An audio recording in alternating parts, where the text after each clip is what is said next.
You're listening to the Stable Management Podcast, where we discuss the barn management topics that you're passionate about. Hi, everyone. Welcome to the Stable Management Podcast. Our goal is to bring you a real-world look into the parts of horse farm management that you love or hate most, such as stall bedding, farm equipment, and pasture maintenance. During each bi-monthly episode, we'll be joined by an expert guest who shares their experiences with and perspectives on an important stable management topic. I'm your host, Hailey Kerstetter, and my guest today is Dr. Ragan Adams from Colorado State University. This episode is brought to you by Cosequin Joint Health Supplements. When performance matters, choose Cosequin. Thank you so much for joining me today, Dr. Adams. Oh, it's nice to be here, Hailey. So I'm going to jump right into our topic today, which is keeping horses and their humans safe in hot weather. And it's a perfect topic for me today because we're looking at a high of, I believe, 95 in Pennsylvania, which is odd for us in June. So can you tell us a little bit about what extreme weather events might lead to increased temperatures? Certainly. First, I'd like to, I also looked at the temperature yesterday and realized that Denver, which is just 60 miles south of me, hit an all-time high of 97. Oh my goodness. On Wednesday, June 12th. And to put that into perspective for a poor horse, a month earlier, that day of the month, it was 48 degrees. Oh, wow. So these temperature fluxes are real and they're more common. So you asked me about extreme weather events. That's a new category that the weather people use that include things like cold waves, heat waves, hail, heavy rainfall, tornadoes. And believe it or not, they're becoming more impactful and more expensive to our country than the old-fashioned things like hurricanes or snowstorms or something.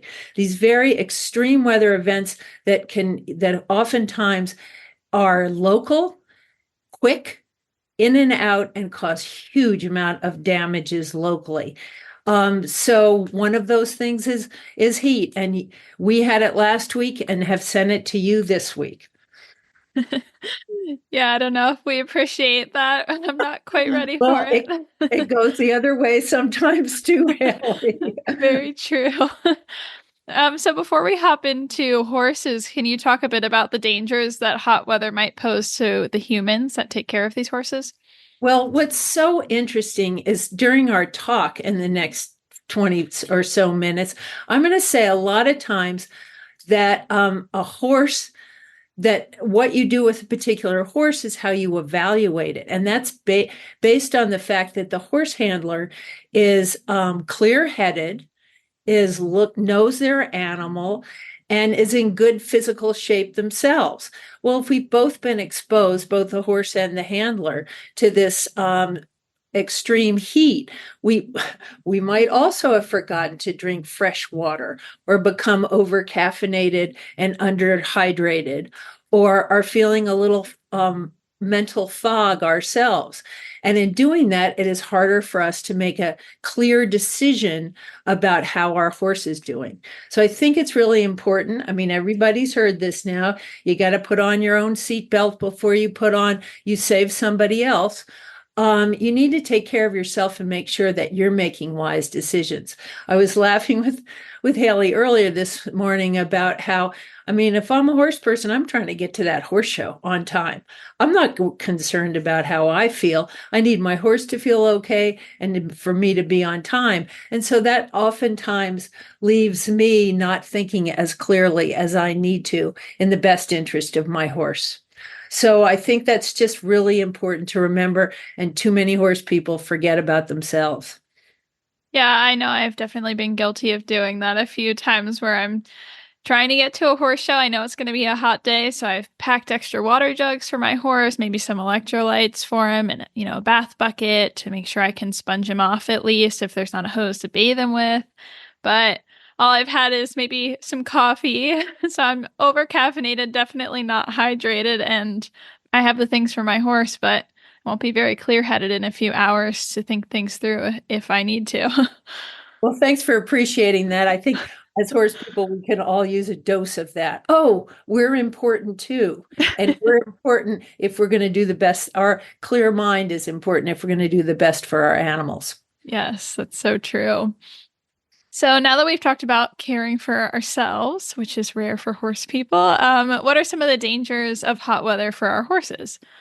Oh my, I think one of the, again, I'm going to tie this back a little bit to us, is us realizing our horses do much better in the heat if we gradually expose them to that heat. And too many times, especially in the horse industry now, we're moving horses, say, from New York State to Florida. We're moving them from California, where it can be hotter, to say Chicago for horse shows and things. And those temperature swaps are shifts are very hard on animals. When it comes to heat, the biggest problem is the horse getting dehydrated. Heat oftentimes, or high temperatures, come along with humidity, and that is even harder on heat, and humidity is even harder on a horse than just increased heat because of their ability, because of the fact that they have trouble cooling themselves, and they also get dehydrated. So those are the two big things that we look for. And I think later in the interview, we're going to talk about exactly what we look for in the horse to see how they are, if they are dehydrated. But I'll let you tell me the timing on that. Yeah, I've actually done that move with horses from New York to Florida. We were in upstate New York and it was probably 40 degrees in mid-October. And then we moved them down to Florida where it was 80 to 90 degrees. And I mean, we struggled. So I can't imagine how these horses were struggling just going about their normal work. It's definitely, I think we've normalized it a little bit maybe, but we need to consider how these horses are actually feeling with that Yeah. big change. And you're on a highway of horse transit when you go from anywhere in New England or the Middle Atlantic states down to Florida in the fall, and those horses have started to grow their winter coat. They may not have gotten clipped again. They've been on a long trail ride, a long trailer ride. And they get out and boom, it's hard for you. Horses have to acclimatize slowly. Well, that's we'll talk about that in a little bit, but it's very hard for them. And oftentimes, one of the first things that happens is they colic. A low-grade colic. I used to work at the University of Florida, and we'd see quite a few of them arriving in Ocala that would get dehydrated and colicky, just from the change in the temperature and also the long drive. So you're not alone. Yeah. I think we would always consider giving them a few days off, and we usually did end up giving them 1 or 2 days off after the move because it was a long trailer ride and we were setting stuff up, but I'm not really sure that that was quite enough time to let them adapt to the weather change. Well, again, if you look at yourself and say, was it enough for you? It'll give you a sense of if it was enough for them. Yeah. This episode is brought to you by Cosequin Joint Health Supplements. When performance matters, choose Cosequin. There's an old myth that the tougher you are on a horse, the sooner they'll adapt, etc. And that goes on, that hard love sort of thing for horses. But actually, adapting horses slowly to a change in the weather is in their best interest. And I mean, that means how much you work them when they first get down there, or they first are exposed to the hot weather, and also that you take good care to make sure that they're drinking enough water, that they're eating well, that they aren't showing signs of colic, that they're staying bright and interested in their environment. So slow is, like they say about many things about handling any kind of livestock, the slower you go, the better things turn out. Yeah, we always think about changing feed slowly. I think that's the number one thing you hear about when you're talking about making changes slowly with horses. But we don't often think about the weather, which, as you've stated, is just as important to their overall health as making a feed change slowly. Absolutely. So, how could riders decide if it's too hot to work their horse? Well, first of all, I want to say there's no magic number. Because there are guidelines, but there's no magic number. Because first of all, you have to remember that the horse might be a young, healthy horse that has no underlying medical problems, and they most likely would adjust more quickly than an older horse that maybe has chronic disease problems, maybe hasn't shed out completely. Oftentimes they're slower to shed out, so they have a thicker coat. So you have to look at your horse. Then you have to look at the weather around you. But as I said before, there's no magic number. There's a set of guidelines that includes both the temperature of the day and the humidity of the day. Because we all know that a 80-degree day in Florida with 80% humidity is a lot hotter and a lot more stressful than an 80-degree day in Colorado where it'll be 15% humidity. And that combination is measured by a thing called the heat index. And the heat index is the combination of the temperature plus the humidity, gives you a heat index. And the rule of thumb is if the heat index is 130, which might be, say, an 80-degree temperature with a 50% humidity, a healthy horse can cool itself. Now, again, if it's that older horse with a chronic disease or a thick coat, 130 may not be low enough for them.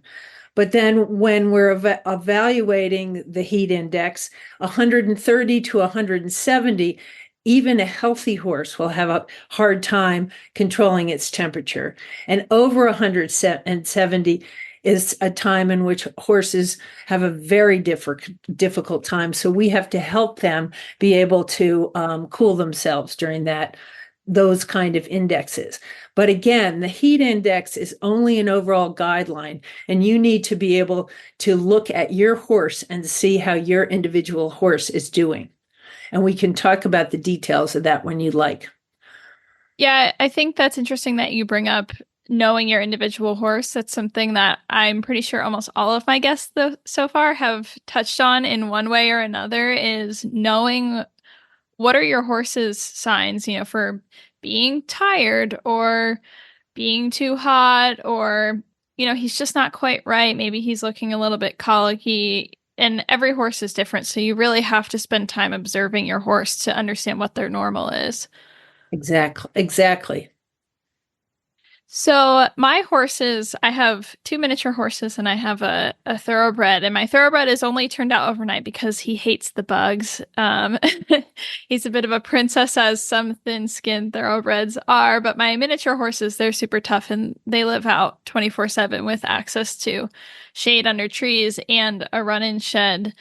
So I'm kind of wondering, should managers turn horses out in the heat during the day, or is it better to keep them inside when it's hottest? What do horses prefer? Oh my, thank you. There goes my response. It depends on your horse. And you should know your horse the best. The kind of thing you have to think about is, first, what are the conditions that you have for keeping them in? How well ventilated your barn is, how much your horse likes to be in the barn. Some horses hate it, some horses love it. Is there sufficient airflow? And then compare that with what it's like to be outside. Some horses prefer to be outside. They like to be next to their buddies so they can swat flies with each other. They also like to be under a big tree so they can look around and see what's happening. Because remember, they're prey animals, so they got to make sure that they are always attentive to what goes on around them. And also, they're just more comfortable there. So it's up to you as the owner to know, as you set the example, that you do know your thoroughbred horse wants to be inside, coddled in front of a fan and left alone by bugs and anything else. Whereas those tough ponies want to be outside in the middle of things, and that's where they're happiest. So again, know your horse.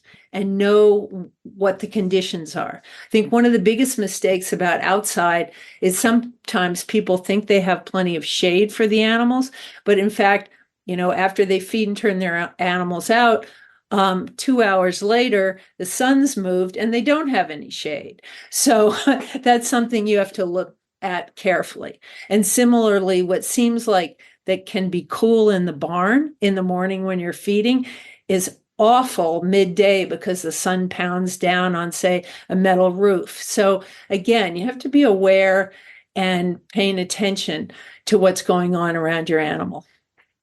Yeah, I actually used to keep my two minis in during the day, during the summer, and every now and again when I would turn them out during the day, I realized they were going to stand under the tree. We have a pretty big tree that overlaps a good portion of the paddock, so we're lucky with the shade. Even though they had access to the stall as their run-in shed, they chose to stand outside in the shade. And I realized the ventilation, just from standing in those two locations during the day myself, the ventilation under the tree was so much better. You have air moving from all directions, and I was more comfortable there. So I totally understand why they prefer that over the barn. I know it's just one of those things where you have to slow down with horses or any kind of livestock, watch what they're doing, learn from them, and understand them, not think you know the best for them. Yeah, absolutely. They'll tell you what you prefer if you pay attention to them. I know, and sometimes we're just too big. We think we know too much, or we also think we are smarter, which I have learned to understand I'm not. Yeah, very true. So we've talked about the dangers a bit of hot weather, but what are some signs that we should look out for that could indicate a horse is overheating? Well, for me, I think the first one is their overall demeanor. When they look kind of sluggy, just the way you understand these feelings, they're not being horses usually are very keen to understanding what's happening in their environment. And if they're not paying attention to that, they're sort of getting the dopes or the mental fog. That is a big unusual thing. You walk up behind them outside, you clap behind them and they don't move. He's not feeling well, or she's not feeling well today.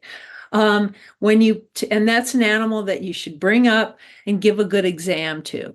One of the first things you want to do is pinch the skin over their shoulder and see whether it retracts. That's a big sign for dehydration or a well-hydrated animal. So you want that skin, you pull that skin away, and then you want it to retract the minute you let it go. The other thing that's very important to do is a capillary refill exam.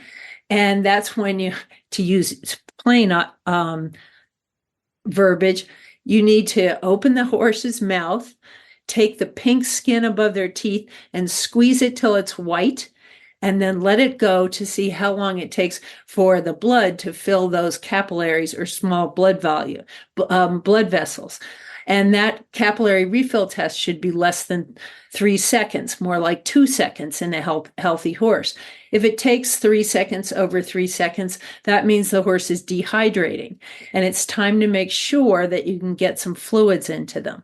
You start with a bucket full of the kind of water they like, their hometown water that's clean, fresh, and they're used to the taste, and offer them small sips. And then if that doesn't work, you might add some electrolytes to it. But I always caution you that some horses don't like electrolytes in their water. So whenever you're offering them electrolytes, make sure there's a bucket of fresh water that they like, as well as one with electrolytes added to it. The other thing that you can find when they get worse is sort of a sunken eye, where the eye sort of looks like it's falling back into the orbit of the face. A lack of appetite, dry feces. We all know the difference between normal horse feces and those dry, crumply things that happen if they become dehydrated. And then also an increased rectal temperature. Over 103 is considered, when the animal doesn't have any infectious disease, very high for a horse. And it means that it's time to bring out those nice buckets of cold water and either rinse the horse off or hose the horse off to help them not only decrease their temperature, get their temperature down. So the two things you're worried about are dehydration and a high temperature. And those are ways that I mentioned that you could help the horse with those conditions. Is there a certain point where a horse would get to that you would say the vet needs to become involved? Could this become more dangerous than the average horse owner or manager could handle? Certainly. If you have prolonged capillary refills, so the pushing on the gum and seeing how long it takes to fill up, like 4, 5, 6, you have 106 temperature, you have a horse that's walking around sort of not in a straight line, without intention, seeming like they are disoriented to their surroundings, that's time to call your veterinarian. Because your horse at that time is also apt not to want to drink water sometimes, so they can't help themselves. And so they need either to be given some water in their stomach or orally or intravenously. So that's a great question. That when the horse can't help itself, it's time to call the veterinarian. I think that's really important for people to keep an eye on. I think it's easy, or at least it sounds like it's easy for this to maybe get out of hand if you don't handle it properly. Absolutely. Can you talk a little bit about the dangers of trailering in hot weather? I know you and I have discussed this via email a bit, but I'm sure everyone here would like to hear about it as well. Oh gosh, trailering is, first of all, trailing's hard on a horse. Back in the day, of which I should never admit, I've ridden in some trailers before, in some vans. As kids, we thought that was just a hoot, and nobody really. And and it's hard to keep your balance when you're being trailered.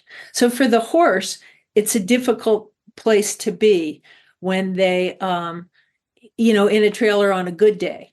But in terms of hot weather, the inside of a trailer can get very hot, especially because most trailers are not made to have good enough airflow. And no trailer has good airflow when the driver is stopped at a stoplight or in a long traffic jam in which the trailer and the truck are just standing there, because then the airflow, which is meant to cool down the animals in the trailer, has stopped.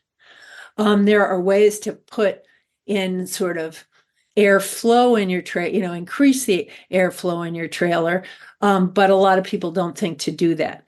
So that's one thing that's hard on the animals, is keeping themselves cool enough. And it's also just embarrassingly easy to forget what it's like to be in the trailer when you're in an air-conditioned truck that pulls that trailer. You start talking to your friend, listen to the radio, that sort of thing, and you don't realize how tough it is on your animals. So one of the things that has been suggested, I've never had one, but I think this is a brilliant idea, is a thermometer in the cab of your truck that tells you how hot it is in the trailer. So you learn to pay a little bit more attention to that and not let the animals fry in that trailer while you're, enjoying the air conditioning. So that's one thing. The other thing is, if they do get in this sort of dizzy, not feeling well because they're overheating, they can slip in the trailer.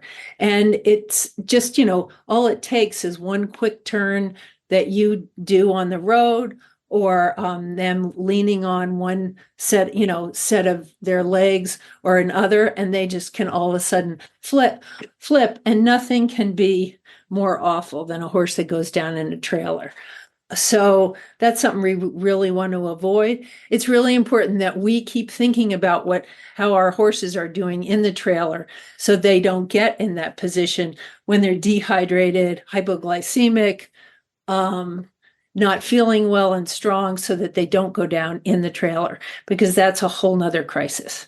Yeah, something else that I notice is, people who take their horse to maybe a one-day show where they're showing off the trailer, and it's so common to leave the horses on the trailer and, go check in with the show office, or look at your courses and check in with the in-gate. Maybe watch a few rounds, and next thing you know, your horse has been standing on that hot trailer for 2 or more hours. And that always makes me nervous, when I walk past other trailers and I see sometimes it's, a huge trailer with groups of 5 or more horses and ponies on these trailers. And you always worry because no one's there if they fall. You never know when you're away from the trailer for hours on end, you never know how they're doing. So that's something that I think people should be mindful of too, is even if it doesn't feel that hot outside when you're walking around, your horse is essentially in an oven, in a metal box in the middle of a field with the sun beating on it. I can imagine that would get quite hot quite fast. It sort of makes me sick to even hear you say that. But yes, and I know those people are probably thinking that they're doing better than if they tied the horse to the trailer. But in fact, nothing's perfect. But at least that horse isn't boiling to death if they're tied outside. Yeah, and I definitely don't think it's malicious or on purpose. I just think it's some people don't know, or it's something you don't think about because you've never stood in the trailer for hours on end. Why would you? So you just wouldn't know. No, that's absolutely true. That's why I think these temperature gauges that are in the trailer that you can read while you're in the air conditioned truck not only gives you information, but it makes you really realize you weren't paying attention. And there's one thing I'll say about horse owners: they don't mean not to pay attention. They love their horses dearly and they want to do the best things for them, but they just sometimes don't appreciate what's happening. Yeah, those temperature gauges sound really interesting. I've actually never used one, but now I'm going to have to go get one because that would be super helpful. Hailey, I think they're mandatory. I've been saying that I need to get one too, but I don't have a horse trailer anymore, so I don't. I think you should get that. Yes, I definitely will.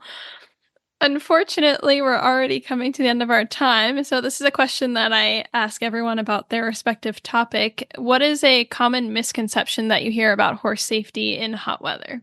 Oh, I love that question. I think the one that is most common to me is one, oh, you got to work them in the middle of the day and the really hot weather, and then they'll get used to it more quickly. And that is just such baloney. like everything that we're learning about livestock and horses, the slower you go, the faster things improve. Or the faster you get things done. A slow approach to adjusting to heat is way better than a rapid overfire. So that's one thing. And the other thing is, I think people don't understand how sensitive horses are to liking their own water and the water they're used to. So thinking, well, my horse didn't drink the water and I gave him a bucket of water. Well, was it clean water? Was it fresh water? Was it water that they're used to the taste of?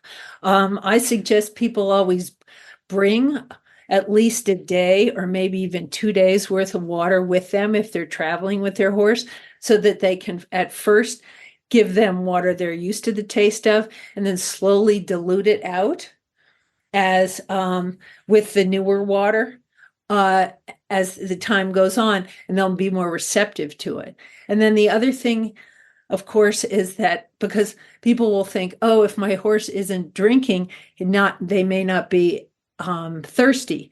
In fact, they may just not like the taste of the water. So those two things are, I think, exceedingly important. Yeah, I love that idea of slowly mixing the two different sources of water. My horse luckily will drink just about anything I give him, but I've worked with horses that are very picky, and, we think about switching their feed in the same way, slowly mixing the two. So why not do it with water if you have a horse who's really picky about what water they're drinking? Or even Hailey, a horse that isn't necessarily picky at home. You take them, you put them in, you take them to a new showground. One of the times this is really important is if you're having to evacuate your horses due to a disaster or a fire or something, then their nerves are all keyed up. They're even, and so they'll even be more sort of concerned about whether the water tastes familiar or not. So I think it's just as good practice anywhere you go, is because you never know when your horse is a little on edge and what isn't hometown water just doesn't, they don't want to touch. And that makes sense. That's a definitely a prey animal's response. I don't know this water, so why should I drink it? Things have changed. I'm in a different place. I have to take care of myself. So bringing hometown water really helps. Yeah, that's such a good point. Unfortunately, though, that's all the time we have for today, but it's been so fun talking with you today, Dr. Adams. Oh, it's always a pleasure to talk to you, Hailey. And thank you so much for doing these sorts of things, because I think we all listen to podcasts nowadays, but these are ones that help our horses. And hopefully that tip about the fact that you too have to watch out. But you, the horse caretaker, has to look after yourself so that you can be a better caretaker for your horse. Yes, I hope everyone hears that point. That's really important. Thank you all for listening today. Please remember to like this podcast, subscribe, leave a review, and recommend the Stable Management Podcast to a friend.